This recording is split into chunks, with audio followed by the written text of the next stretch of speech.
Hello everyone. So this is the next lesson for the current affairs series of UPSC examinations and a part of UPSC other state PCS, CDS, NDA जितने भी exams आपको देने हैं और जहाँ पे भी साइंस रिलेटेड जो क्वेश्चंस होते हैं वहाँ पर ये पूरी की पूरी सीरीज़ आपको बहुत मज़ा आने वाला है और यहाँ पर आप पूरा साइंस A to Z सब कुछ कर सकते हैं और साइंस के अलावा आपको इसी जगह पर यहीं पर आपको इन्वायरमेंट भी मिलने वाला है, तो मिस मत कीजिएगा। और जितने भी एग्जाम्स आप 2023 और 24 में दे रहे हैं, ओके, फिर मैं बोलता हूँ यूपीएससी के अलावा state PCS plus CDS NDA SSC banking जहाँ भी जाते हैं और जहाँ पे साइंस रिलेटेड क्वेश्चंस होते हैं, ढंग वाले क्वेश्चन मतलब जहाँ पे कुछ लॉजिक्स होती है, चीज़ें होती हैं, वहाँ आप इसकी पूरी मदद लीजिएगा, आपका पूरा काम हो जाएगा। ओके, तो चलिए दोस्त, लेसन नंबर 6 पे बात करते हैं। पूरा का पूरा लेसन जो है वो हेल्थ एंड डिजीज से जुड़ा हुआ है। मेरा नाम डॉक्टर रवि गिररी है और आप मुझे पूर्वांचल आईएएस के प्लेटफॉर्म पर सुन रहे हैं। ये पूरा का पूरा टेलीग्राम लिंक के अलावा मेरे सारे डिटेल्स हैं जहां मैं आपको बताता हूं मुझसे जुड़े रहने के लिए। इस पीडीएफ के लिए आप टेलीग्राम चैनल पर जाकर यहां से ले सकते हैं।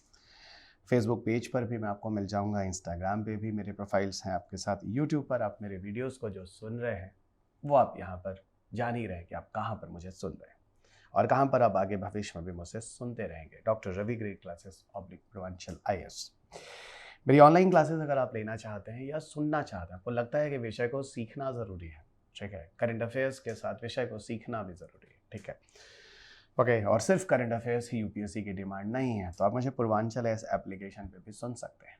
फिलहाल ये ऑप्शंस आपके लिए हैं मुझसे जुड़ने के लिए। सिर्फ इतना ही बोलूँगा कि भरोसा कीजिए, काम की चीज़ों नुकसान नहीं होने दूंगा, ठीक है। हम यहाँ पे बात करते हैं लंपी स्किन डिजीज़ की, जो न्यूज़ में रहा है, एलएसडी जिसे आप कहते हैं। देखो, लंपी स्किन डिजीज़ में ऐसा होता है कि लिम्फ नोड बढ़ जाते हैं, लिम्फ नोड्स बढ़ जाते हैं। ये बीमारी ऐसी है जो जनरली कैटल्स और बफेलोस यानी इस तरह के जानवरों में देखी गई है। ओके, इनसे उनकी डेथ भी हो जाती है। इनमें लिम्फ नोड्स जो होते हैं एनिमल्स के, वो काफ़ी प्रभावित होते हैं। ये बीमारी पहली बार जाम्बिया में देखी गई 1929 में। उसके बाद काफ़ी जगहों पर ये फैली भी है। तो सबसे पहले इसकी शुरुआत 1929 में होती है। फिलहाल ये जेनेटिक डिजीज़ नहीं है, इसीलिए कहते हैं अगर किसी एनिमल में कोई दूध देने वाला एनिमल और उसके दूध को आप लेते हैं, मिल्क को लेते हैं, तो ये आप में ट्रांसफ़र होने वाला नहीं है। Got it. सो ये वहाँ से होकर एनिमल में नहीं जाता। Genetic means it's not going to transfer from animal to human in this way. तो वही मैंने बोला, अगर किसी मिल्क वगैरह को किसी अफेक्टेड एनिमल से लेते हैं तो यहाँ पर आपके साथ कोई नुकसान नहीं होने वाला है। ये कॉन्टेजिनियस वेक्टर बॉर्न डिजीज़ है, जनरली मॉस्कीटोज़ वगैरह के थ्रू फैलता है। मॉस्कीटो के अलावा कुछ फ्लाइज हैं, कुछ टिक्स हैं, ओके, जिनसे होकर ये काऊ, वाटर बेफेलोज उनके अंदर जाता है। तो मॉस्कीटोज़ के कैरियर होते हैं जिसके द्वारा इस वायरस को ट्रांसफ़र किया जाता है। इसका कोई भी ट्रीटमेंट प्रॉपर तरीके से नहीं है। जिस हिसाब से आपको जो इफ़ेक्ट देखा जाता है उसी हिसाब से सिम्टमेटिक ट्रीटमेंट यहाँ पर अपनाया जाता है। लेकिन कुछ केसेस में ऐसा बोला जाता है कि जो गोट पॉक्स वैक्सीन है उसका उपयोग एलएसडी के अगेंस्ट में काफ़ी कारगर सिद्ध हुआ है। और यहाँ पर दो ऐसे इंस्टीट्यूट हैं, Indian Council of Agriculture Research, okay, दो institute of Indian Council of Agriculture Research के अंतर्गत आते हैं, उन्होंने इसके बारे में बताया भी है। ओके, इंडिजिनस वैक्सीन्स का निर्माण किया है एलएसडी के विरुद्ध। इसके क्लिनिकल साइंस को देखें, इनका इंक्यूबेशन पीरियड लगभग 4 से 14 दिन का होता है। इंक्यूबेशन पीरियड मतलब जितने दिन के अंदर जाकर इन्फेक्शन आपकी बॉडी में दिखता है। तो entry of pathogens to expression of disease के ड्यूरेशन को हम इंक्यूबेशन पीरियड कहते हैं। लगभग 4 से 14 दिन का होता है। हाई फीवर लगभग 41 डिग्री सेल्सियस तक आपका टेम्परेचर बढ़ जाता है। लिम्फ नोड्स की स्वेलिंग हो जाती है। मार्बिडिटी देखिए 5% से 45% तक है। एनिमल्स के अंदर 5 सेंटीमीटर उससे बड़े आकार के इनके स्किन्स में जो होते हैं लेजन्स आ जाते हैं, ओके, और डिफरेंट तरह के सिम्टम्स जो हैं, डिप्रेशन, अनोक्सिया, राइनाइटिस, कॉन्जक्टिवाइटिस, एक्सेस सलाइवेशंस मुंह से होना, इस तरह के सिम्टम्स यहाँ पर देखे जाते हैं। ओके, ये नार्कोटिक लेसेंस जो होते हैं छोटे छोटे, जो आपकी बॉडी में आते हैं, आपके रेस्पिरेटरी और गैस्ट्रोइंटेस्टाइनल ट्रैक्ट के अंदर इस तरह के चीज़ें देखी जाती हैं सिम्टम्स के हिसाब से। कालाजार, ब्लैक फीवर भी जिसे कह सकते हैं, काला ज्वर के नाम से भी जानते हैं, बहुत सारे नाम हैं पर शॉर्ट में हम कालाजार कहते हैं। लिस्मानिया डोनावाइसिस करके एक प्रोटोजोवन है जो जनरली इस बीमारी को देता है। भारत कालाजार से मुक्त हो रहा है। तो भारत जो कालाजार से मुक्त हो रहा है उसके बारे में एक अपडेट देखिए। 98.7% डेक्लाइन जो है भारत में लगभग देखा गया है। अगर 2007 का देखा जाए डेटा और 2022 का देखा जाए तो यहाँ लगभग 98.7 50% डिक्लाइन माना जा रहा है। हिसाब से 2023 में ये कहा जा रहा है भारत कालाजार से मुक्त होने वाला है। कालाजार पता है मलेरिया के बाद सेकंड नंबर पर मॉर्टेलिटी करने वाली बीमारी प्रोटोजोअन्स में अगर हम देखा जाए तो वो कालाजार ही माना जाता है भारत के रिस्पेक्ट में। अब बात ये होती है कब हम मान लें कि कालाजार खत्म हो चुका है। अगर 10,000 लोगों में 1 लोगों से कम में कालाजार हो रहा है, आउट ऑफ 10,000 में से अगर 1 लोगों से भी उससे भी कम लोगों में कालाजार हो रहा है तो ये मान लेंगे कि अब ये कालाजार करीब करीब खत्म हो चुका है। विसरल लीशमैनियोसिस होता है जो लिस्मानिया का एक मैंने बोला ही था जीनस वगैरह है ना, जो बीमारी कॉज करता है। ये प्रोटोजोअन डिजीज़ होते हैं, प्रोटोजोआ ग्रुप का एक मेंबर होता है, उससे बीमारी चलती है। और ये जनरली जो साइंड फ्लाइज वगैरह होते हैं ट्रांसमिटेड जो होता है साइंड फ्लाइज वगैरह से काटने से ये बीमारी फैलती है। ओके, ये आपके इंटरनल ऑर्गन्स में लीवर स्प्लीन वगैरह को जाकर अंत में बोन मैरो तक जाकर ये प्रभावित करता है। इसके सिम्टम्स में आपको फीवर होना, आपका वज़न कम होना, फटीक होना, एनीमिया होना, लीवर स्प्लीन में स्वेलिंग हो जाना, इस तरह के सिम्टम्स हैं जो देखे जाते हैं। ओके, आगे ले चलते हैं आपको कालाजार में। कालाजार के बारे में आपको बता दूं सेकेंड डेडली पैरासिटिक किलर है मलेरिया के बाद, जो मैंने पहली बार बोला था। एंडेमिक है, एंडेमिक का मतलब होता है ओनली रेस्ट्रिक्टेड है किसी पर्टिकुलर एरियाज़ के लिए जहाँ बार बार आता है। ओके, जहाँ पर बांग्लादेश, भूटान, इंडिया, नेपाल ये ऐसे इंडियन सब कॉन्टिनेंट एरियाज़ हैं जहाँ पर आपको एंडेमिक मिलेगा, यानी इन्हीं जगह। भारत में 4 राज्य ऐसे हैं जहाँ पर आपको ज़्यादातर कालाजार मिलेगा, बिहार, उत्तर प्रदेश, झारखंड और वेस्ट बंगाल। एंटी लीशमैनियल मेडिसिन हैं जो दिए जाते हैं बीमारी के लिए। भारत ने सरकार ने बहुत सारे प्रोग्राम्स भी चलाए हैं, कालाजार को उसके अंदर लिया जाता है इरेडिकेट करने के लिए। National kala azar elimination programme, national vector borne disease control programme, ये वो चीज़ें हैं जो कालाजार के लिए चलाई जा रही है। ट्रांसमिशन लिस्मानिया द्वारा होता है। ये सैंड फ्लाई जो होता है ये किसी इन्फेक्टेड पर्सन, रोडेंट, डॉग्स या फॉक्सेस से लेकर फिर ये आपको काटता है, आपके शरीर तक पहुंचता है। ओके, आपके शरीर तक पहुंचता है। और ये transfusion needles, mother of baby, इनके द्वारा ये चीज़ें नहीं फैलती है। ध्यान रखिएगा, कुछ चीज़ें आप थोड़ा सा ध्यान रखिएगा। नोरोवायरस पर करते हैं। नोरोवायरस के अगर सिम्टम्स को बात करें, फिलहाल ये भी एक तरह का वायरस है, ठीक है। इसका वैक्सीन फिलहाल अभी तक अवेलेबल नहीं है। ओके, ये वैक्सीन इज़ नॉट अवेलेबल। और यहाँ पर गुड हाइजीनिक कंडीशंस को अगर रखा जाए तो इंसान को बचाया जा सकता है। ओके, होता क्या है यहाँ पर मैं आपको बताता हूँ। यहाँ पे सिम्टम्स में आपको स्टमक और इंटेस्टाइनल इन्फ्लेमेशंस हो जाते हैं, उसमें सूजन आ जाती है। इस पर आपको nausea, vomiting, diarrhoea, stomach cramp यानी मरोड़ के साथ जो दर्द होता है, इस तरह के सिम्टम्स देखे जाते हैं। ये ट्रांसमिशन कहाँ से होता है तो माना जाता है जो कोई बंदा है जो इन्फेक्टेड है उसके साथ अगर कोई फूड या वाटर इस तरह की चीज़ें, या उसके साथ आप एक ही थाली में बैठे खा रहे हैं, इस तरह की चीज़ें होती हैं तो यहाँ पर बीमारी हो जाती है। साथ ही साथ यहाँ कुछ बताता हूँ कि एयर और टाइनी ड्रॉपलेट्स के थ्रू भी ये पर्सनस में ट्रांसफर होता है। जो कोई छींक रहा है, खांस रहा है, सीधा ड्रॉपलेट आपके अंदर आता है। तो इन्फेक्शन पर्सन अगर वॉमिट करता है तो उस केसेस में भी उसके ड्रॉपलेट्स वगैरह बॉडी में आ जाते हैं। सबसे बड़ी बात यह है कि ये जो पैथोजन है, जो वायरस है, वो आपको लो टेम्परेचर पे भी ग्रो करता हुआ मिल जाएगा, इसलिए इसको विंटर वॉमिटिंग डिजीज़ के नाम से भी जानते हैं। जब मन आपको देखो तो ट्रॉपिकल एरियाज़ में डिजीज़ ज़्यादा होते हैं, जैसे मलेरिया है, कालाजार है, डेंगू है, चिकनगुनिया है, लेकिन यहाँ पर आपको विंटर एरियाज़ में भी ये देखने को मिल जाता है। ये कहा जाता है कि लगभग पूरी दुनिया में हर साल लगभग 2 लाख लोग हैं जो इसके शिकार होते हैं और उनकी डेथ होती है इस नोरो वायरस से। खासतौर से जो लोग इससे ज़्यादा प्रभावित होते हैं उनकी एज 5 साल से कम होती है और या तो फिर 65 ईयर से ज़्यादा होती है।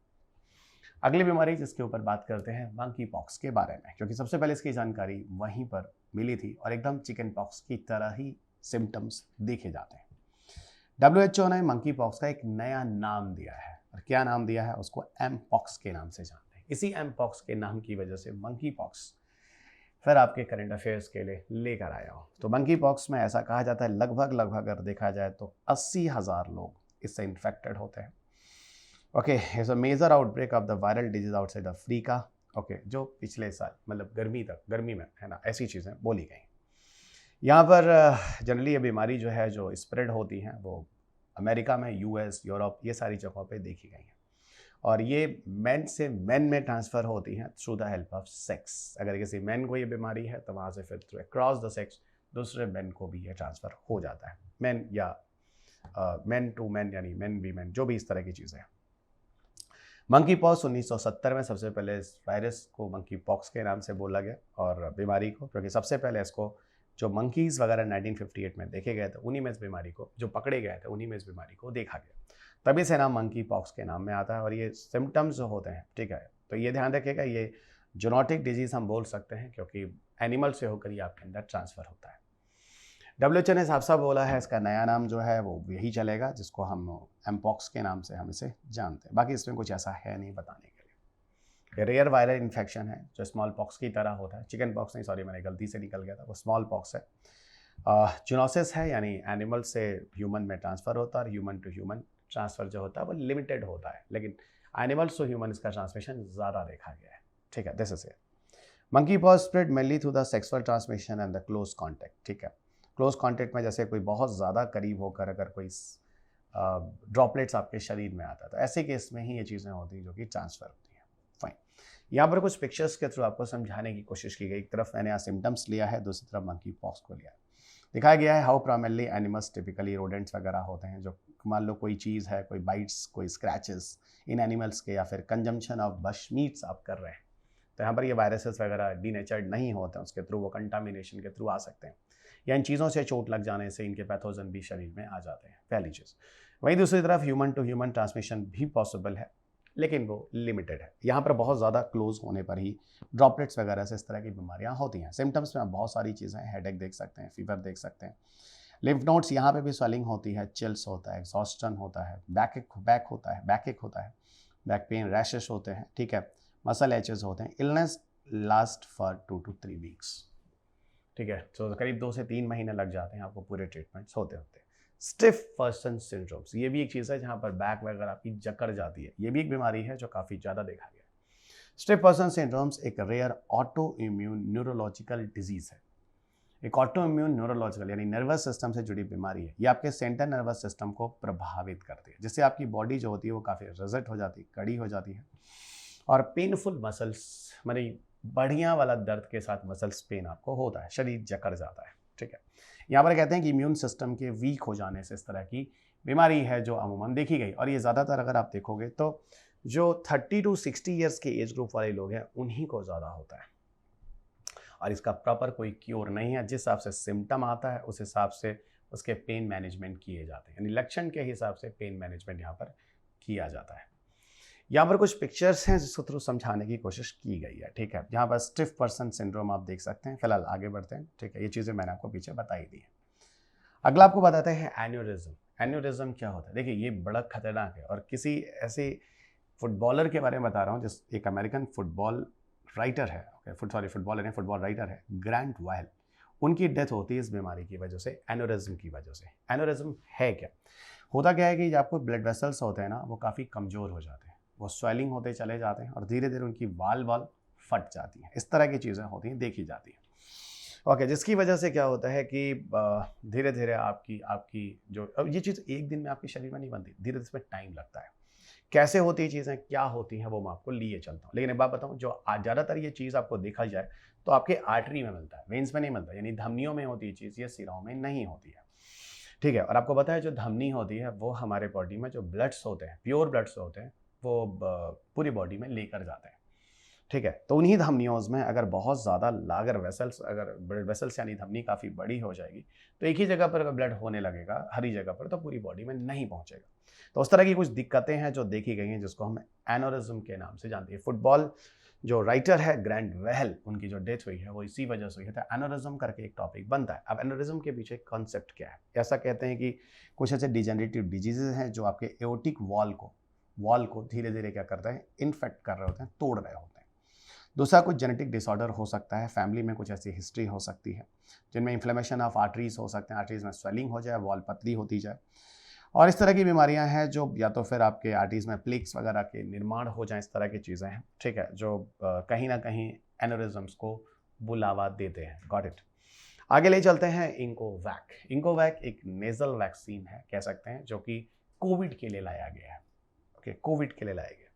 इंकोवैक एक बूस्टर डोज की तरह काम करेगा, और एबव 18 ईयर्स तक के एज के लोगों को दिया जाएगा। यह दुनिया का वर्ल्ड्स फर्स्ट इंट्रानेजल वैक्सीन है ना, जो नाक वगैरह के थ्रू, म्यूकस वगैरह के थ्रू आपके शरीर में जाता है, और इसका अप्रूवल भी जो है वो दे दिया गया है। ठीक है, यहीं पर आपको बताऊँ, SARS-CoV-2 वायरस के खिलाफ इसका अच्छा खासा उपयोग होगा। ठीक है। यहीं पर बताऊँ, जैसे नॉर्मल जो इंजेक्टेबल शॉट्स होते हैं वो मसल्स में दिए जाते हैं, सबक्यूटेनियस होते हैं, मसल्स के अंदर, स्किन के अंदर, इस तरह की होती है। लेकिन यहाँ पर इंट्रानेशनल रूट के द्वारा इसको दिया जाएगा, जो नॉस्ट्रिल और इनहेल्स के द्वारा आपके शरीर के अंदर प्रवेश करेगा। मेनी वायरसेस हैं जो कोरोना वायरस वगैरह जो आप बता रहे हैं, जो जनरली हमारे शरीर में म्यूकोसा के ही थ्रू इंटर करते हैं। तो अगर म्यूकोसा के थ्रू इंटर करते हैं तो पक्का यहाँ पर पहला ही जो प्रॉब्लम है उसको हम यहाँ पर ट्रीट कर सकते हैं। पहली लेवल पर ये चीज़ें हो जाएंगी, ठीक है। तो ये छोटा सा है, इसके बारे में आप देखिएगा। डिफरेंट तरह के वैक्सीन्स भी हैं जो चलिए कोविड-19 के लिए प्रयोग में ला रहे हैं, उसमें आप तीनों देख सकते हैं। कोविशील्ड आपको एक तरफ दिख रहा है, यहाँ पर आप कोविशील्ड देख सकते हैं। कोविशील्ड को सीरम इंस्टीट्यूट ने बनाया था। ये एक वायरल वेक्टर बेस्ड वैक्सीन है, ठीक है। एक वायरल वेक्टर बेस्ड वैक्सीन यानी किसी वायरस की मदद से वैक्सीन्स का निर्माण किया जाता है, ठीक है। यहाँ पर आपको कोविशील्ड को इस पिक्चर में समझाने की कोशिश भी की गई है। वहीं दूसरी तरफ अगर हम कोवैक्सीन की बात करें, भारत बायोटेक ने लिमिटेड किया है। यहाँ पर एक इनएक्टिवेटेड वायरस को शरीर के अंदर डाल दिया जाता है और वो आपके शरीर के अंदर इम्यूनिटी बनाने की कोशिश करता है। ओके, तीसरा स्पुतनिक है जो भारत में लगा। ये तीन ही है वैक्सीन जो लगाए गए। स्पुतनिक जो है रशिया की कंपनी है, गामालिया इंस्टीट्यूट, उनके द्वारा डेवलप किया गया, उस संस्था द्वारा डेवलप किया गया है, जो कोविड वैक कंबाइंड वेक्टर है। तो ये जो कोविड और वैक कंबाइंड वेक्टर होते हैं वैक्सीन, उनकी मदद से डेवलप किया जाता है। फिलहाल इस पर जाने की जरूरत नहीं है। भारत में जनरली जो ज़्यादा यूज़ में हुआ वो कोविशील्ड ही हुआ है। नेजलेरिया फोवलारी, ये क्वेश्चन वैसे भी लास्ट ईयर 2022 में आ चुका है, तो यहाँ पर 2023 के लिए चांसेस के नहीं है। Same question UPSC will not repeat. Okay, Naegleria fowleri, नहीं तो मैं इस चीज़ों पे और बात आपको कर रहा था इसके बारे में।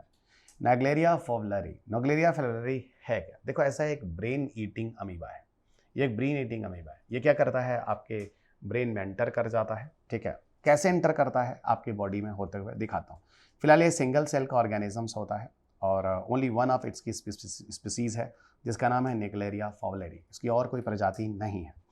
ये ह्यूमन को इन्फेक्ट करते हुए देखा गया। सबसे पहले इसको ऑस्ट्रेलिया में 1965 में देखा गया।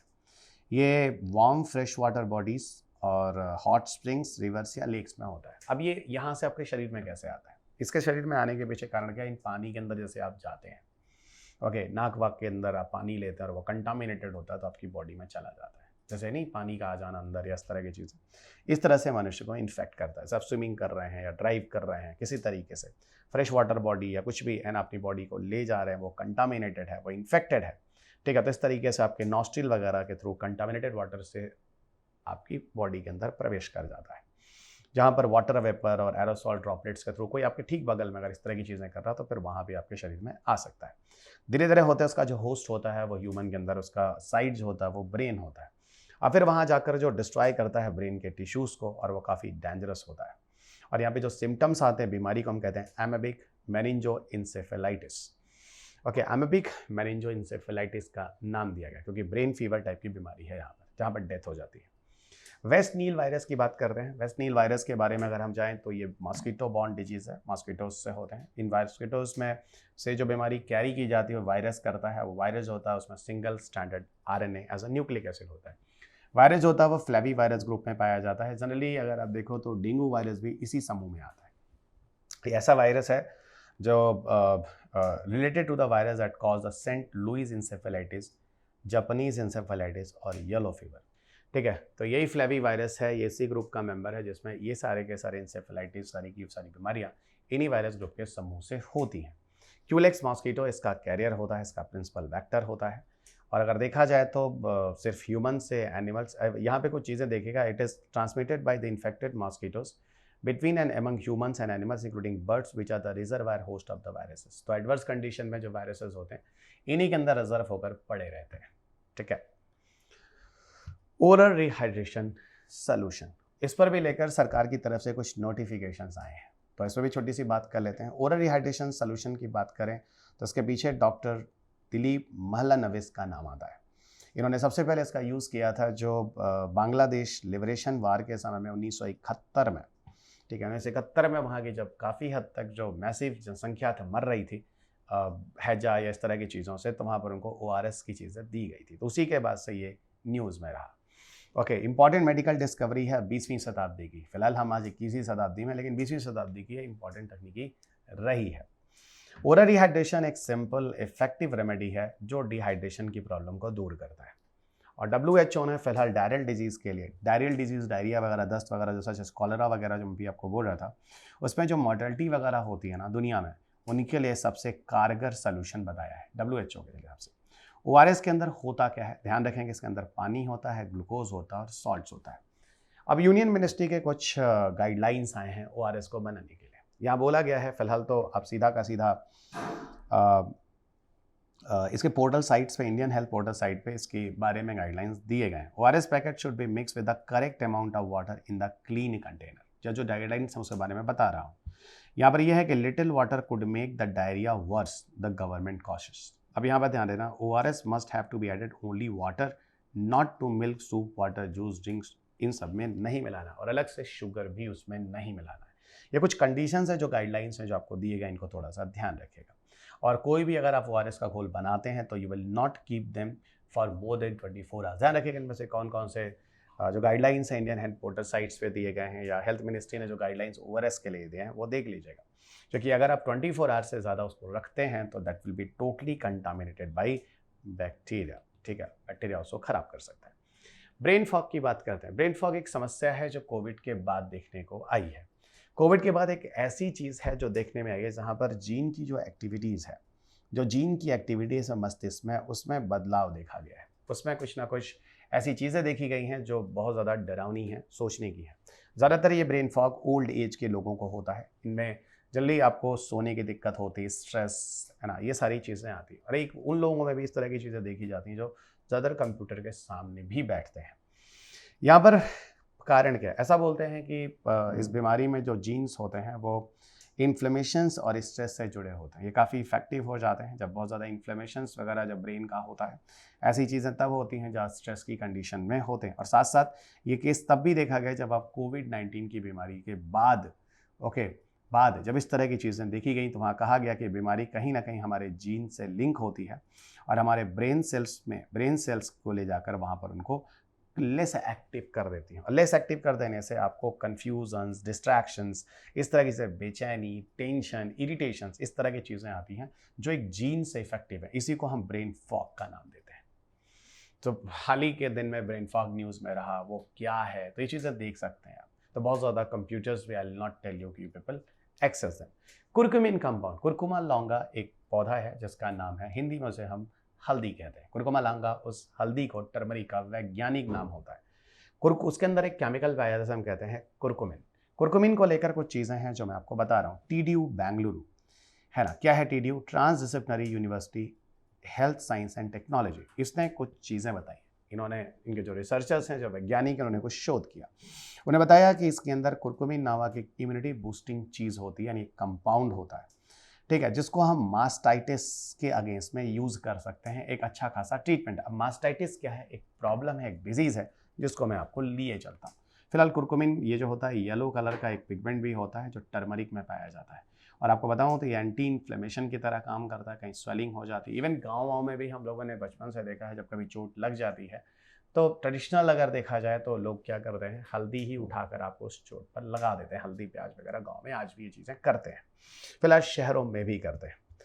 ये एंटीऑक्सीडेंट्स की तरह भी काम करते हैं। फिलहाल आयुर्वेदा में तो एक वरदान है। इसी टर्मरिक को लेकर भारत इसके पेटेंट को लेकर लड़ाई लड़ चुका है। अब बोवाइन मास्टाइटिस क्या है? देखिए, ऐसा होता है, जो थन होते हैं ना, थन मतलब जो गाँव में हम लोग गाय भैंस वगैरह जो दूध देते हैं उस वाले एरिया को कहते हैं।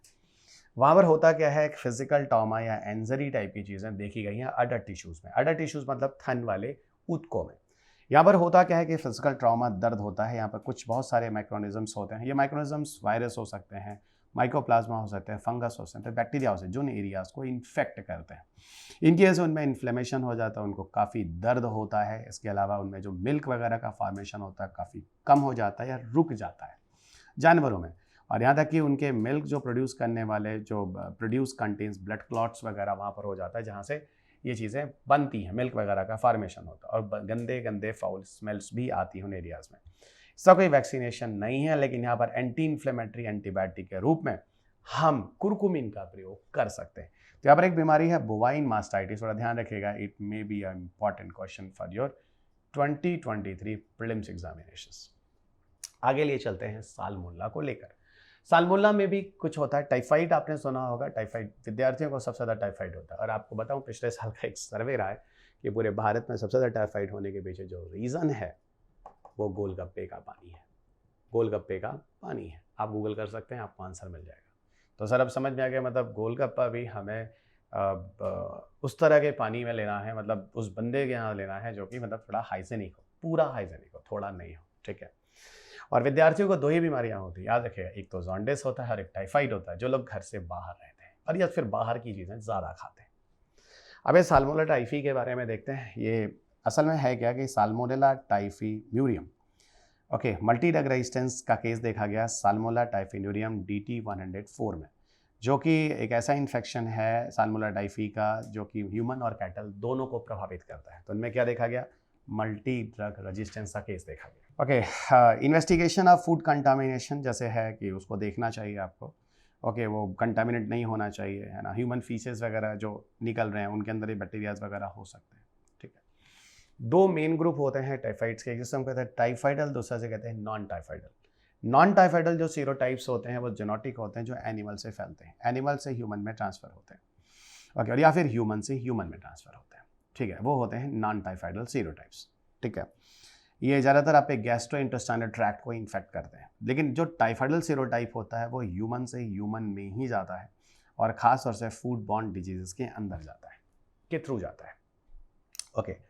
बाकी इसमें कुछ ऐसा है नहीं बताने के लिए। दो चीज़ें और छोटी छोटे टॉपिक बचते हैं, एक टोमेटो फ्लू बचता है और एक चीज़ और है टी सेल थेरेपी वाला।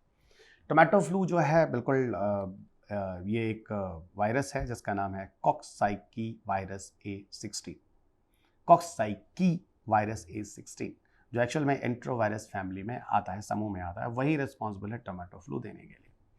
इसमें स्किन पर रेड ब्लिस्टर्स हो जाते हैं, लाल रंग के चत्ते आ जाते हैं। जनरली ये बच्चों को इन्फेक्ट करता है जो 5 साल से कम एज के होते हैं। स्किन पे रैशेज आ जाते हैं, हाई फीवर होता है, जॉइंट पेन होता है, स्किन इरिटेशंस होते हैं, डिहाइड्रेशंस होते हैं, ओके। ये सारी की सारी चीज़ें होती हैं। बिल्कुल यहाँ पर ऐसी तरह का डिजीज़ देखने को मिलता है जो आपको चिकनगुनिया और डेंगू, यानी सिम्टम्स देखने को मिलता है जो आप चिकनगुनिया और डेंगू में देख सकते हैं। यानी चत्ते पड़ते हैं आपको, वो हैंड फुट माउथ डिजीज़ भी यहाँ पर देखने को मिलती है। एक बात यहाँ पे और बता दूँ, इनका कोई स्पेसिफिक दवा नहीं है, तो करते क्या हैं, सिम्टम्स के हिसाब से ट्रीटमेंट करते हैं। फीवर है तो भाई पैरासीटामॉल दे दीजिए या डोलो दे दीजिए, खांसी जुकाम है तो उस हिसाब से अलग दे दीजिए। यहाँ पर अलग फ्लू, अगर अदर केसेस में देखें तो जो फ्लू होता है टोमेटो फीवर इज़ काफ़ी ज़्यादा खतरनाक, उनके कंपैरिजन में अदर फ्लू के हिसाब से टोमेटो फीवर जो है वो ज़्यादा खतरनाक है, ओके। और काफ़ी हद तक बताऊँ तो यहाँ पर किसी बंदे को अगर इस तरह की बीमारी हो तो उसे आइसोलेशन में कर देना चाहिए, जिससे वो दूसरे बंदे के संपर्क में ना आए। कार टी सेल थेरेपी जो कि न्यूज़ में रहा है, काफ़ी इंपॉर्टेंट है और इसको लेकर क्वेश्चंस आपके पेपर में बन सकता है। That may be a good question for your paper 2023 prelims के लिए। It is a good questions about CAR T cell therapy. CAR T cell therapy होती क्या है, फिलहाल काइमेरिक इसको बोलते हैं। इसका एक पिक्चर भी आपको दिखाता हूँ। जनरली 8 ईयर ओल्ड के अंदर एक ऐसा ट्रीटमेंट किया गया। 8 ईयर ओल्ड का मतलब एक ऐसा बच्चा था जो 8 साल का था, उसके अंदर कुछ ऐसे ट्रीटमेंट किए गए और ट्रीटमेंट बड़ा कारगर सिद्ध हुआ। और पहली बार इस तरह की चीज़ें कार टी सेल की मदद से की गई।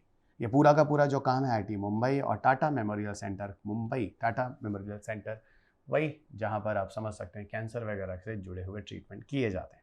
इन्होंने क्या किया, एक पेशेंट से क्या किया, उसके टी सेल को निकाला।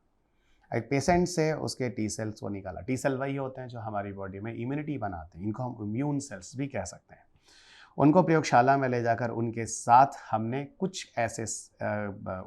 हमने क्या किया, कैंसर के जो सेल थे उनको बाइंड किया और फिर कैंसर के सेल को ले जाकर हमने वहाँ मार दिया इस पेशेंट टी सेल्स के साथ। यानी कहने का मतलब है कोई व्यक्ति है, उसके शरीर से हम टी सेल को निकालते हैं, टी सेल के अंदर कुछ ऐसी चीज़ डालते हैं जिसकी मदद से कैंसर सेल को ले जाकर आइडेंटिफाई कर उसे मारा जाता है और इस तरीके से हम उस व्यक्ति को, उस पेशेंट को जो 8 साल का बच्चा, उसे बचा लेते हैं कैंसर के अगेंस्ट में। अब ये चीज़ कैसे होती है, इसमें कुछ ना कुछ इम्यूनोथेरेपी की जाती है, यानी आपके शरीर में प्रतिरोधकता को बढ़ावा देकर आपको बचाने की कोशिश करके आपको कैंसर जैसी बीमारियों से बचाया जाता है। क्या होता है इस बीमारी में आपको बताता हूँ, जरा समझिएगा पूरा का पूरा ये प्रोसेस कैसे होता है। यहाँ पर आपको बताएं कि स्पेशल रिसेप्टर होता है, इसे काइमेरिक एंटीजन रिसेप्टर कहते हैं, ओके। उसको शरीर के अंदर इंसर्ट किया जाता है जो टी सेल की मदद से प्रयोगशाला में आपके शरीर में लाया जाता है। कैसे टी सेल की मदद से लाया जाता है आपको बताता हूँ। आप प्रयोगशाला में करीब लाखों की संख्या में कार टी सेल प्रोड्यूस करते हैं और उस कार टी सेल को प्रोड्यूस करने के बाद पेशेंट के अंदर उसको इन्फ्यूज़ कर देते हैं और वही पेशेंट के अंदर इन्फ्यूज़ होने के बाद वो कैंसरस सेल को जाके बाइंड कर जाता है और उनको मार देता है। कैसे काम करता है इस पिक्चर से आपको ज़्यादा क्लियर हो जाएगा। आप क्या करो, आप मुझे अपना ब्लड दे दो। ओके, आप मुझे अपना ब्लड दे दो। आपके ब्लड के अंदर क्या होगा, टी सेल्स होंगे। टी सेल्स होते हैं, टी सेल्स वही होते हैं जो इम्यूनिटी बनाते हैं। Got it. अब क्या होगा, आप वहाँ पे उन टी सेल्स को ले लो। ठीक है, आप क्या करो, टी सेल्स आपने ले ली, ये आपको दिख रहा है ये टी सेल है, यहाँ पर आपने टी सेल को लिया। गॉट इट, ये टी सेल है। आप टी सेल के अंदर काइमेरिक जीन जो मैं बोल रहा था उसको आप अंदर इंसर्ट कर दो। ये काइमेरिक एंटीजन रिसेप्टर्स वाले जो जीन होते हैं उसको कर दो। अब ये क्या होगा, इसके ऊपर वो काइमेरिक एंटी रिसेप्टर जो होगा ऊपर लग जाएगा, एक रिसेप्टर प्रोटीन लग जाएगा। ये इस पूरे के पूरे कार टी सेल को इसके साथ फ्यूज़ करने के बाद आप किसी कल्चर मीडिया में ले जाओ। कल्चर मीडिया है जहाँ पर इस सेल को मल्टीप्लाई करके बहुत सारी संख्या बना। अब आपने टी सेल के अंदर उस काइमेरिक एंटीजन रिसेप्टर को, जीन को डाल दिया जिसने इस तरह के रिसेप्टर को बनाया। और ये वही रिसेप्टर है जब आपको यही चीज़ आपको चढ़ाई जाती है ना, आपको चढ़ाई जाती है, आपके शरीर के अंदर दिया जाता है, तो आपके शरीर में जाकर क्या करता है, ये जो काइमेरिक एंटीजन रिसेप्टर है ना, ये शरीर के अंदर जाकर, जैसे एक कैंसर सेल है, यहाँ पर देख रहा है कहाँ पर कैंसर वाले सेल है, कैंसर वाले सेल को जाकर आइडेंटिफाई कर लेता है और आइडेंटिफाई करके वो पूरा का पूरा जिसके अंदर एंटीजन है, टी सेल वाले एंटीजन को ले जाकर आपके शरीर के अंदर डाल देता है और डाल देता है। फिर यहाँ पर पूरा का पूरा कैंसर सेल जो होता है आपका मार दिया जाता है। ठीक है, अब ब्लड में से ये सारी चीज़ें निकालने के बाद बाकी ब्लड को डाल दिया जाता है। सिर्फ वहाँ से ब्लड में से WBC या वहाँ के टी सेल्स को निकालकर उससे आपकी दवा बनाई जाती है कैंसर से। इसी को बोलते हैं कार टी सेल थेरेपी या काइमेरिक एंटीजन रिसेप्टर के नाम से जानते हैं इसी को। So chimeric antigen receptor T cell therapy के नाम से इसको हम जानते हैं। ये सारा का सारा PDF आपको इस टेलीग्राम पे मिल जाएगा, यहाँ से जाकर आप टेलीग्राम से ले लें। यहीं पर आपको वीडियो के लिंक्स भी आगे मैं देता रहता हूँ। ये मेरा फेसबुक प्रोफाइल है, आप मुझसे जुड़ सकते हैं। इंस्टाग्राम पे भी आप मेरे साथ जुड़ सकते हैं। ये वो क्लासेस हैं, अगर आप मेरी क्लासेस सुनना चाहते हैं, देखना चाहते हैं, जैसा कि अगर आप फेस टू फेस मुझे नहीं सुन रहे हैं या फिर आपने काफ़ी पहले मेरी क्लासेस सुनी हैं और उसको रिवीजन करना है, फिर से काफ़ी दिन गैप हो चुका है, तो प्रवांचल ऐसे एप्लीकेशन पर जाकर ले सकते हैं और ये मेरा स्कैनर कोड है, या फिर सीधे स्कैन करके भी एप्लीकेशन तक पहुंच सकते हैं। ये किताबें हैं जो हर साल अपडेट होती हैं, इन किताबों को आप लगातार पढ़ते रहें। ये वो किताबें हैं जो आज अवेलेबल हैं मार्केट में। मेरी 2 ही किताबें हैं जो मैं लिखता हूँ, मेरे 2 ही सब्जेक्ट हैं जो मैं आपको खुद पढ़ता हूँ और पढ़ाता हूँ। उनमें एक विज्ञान तकनीकी यानी साइंस टेक और दूसरा पर्यावरण आता है। ये दोनों किताबें मैग्रा हेल्थ से प्रकाशित होती हैं, तो इन किताबों को आप ज़रूर पढ़ लेंगे। और मेरी क्लासेस के लिए पूर्वांचल इस ऐप पे आप जा सकते हैं। अगर आपको लगता है कि विषय में अभी कोई कमी रहती है, इसे सीखना है, तो पढ़ने के लिए तो आपको यूट्यूब पे कहीं भी जा सकते हैं। सब अच्छा पढ़ाते हैं, कोई ख़राब नहीं पढ़ाता। और सीखना है तो आप मेरे पास आ सकते हैं। सो थैंक यू एवरीवन, आज के लिए इतना ही। अगले लेक्चर में आपके साथ फिर मुलाकात होगी। तब तक अपना ख्याल रखें, स्वस्थ रहें, खुश रहें, मस्त रहें, मुस्कुराते रहें। जय हिंद।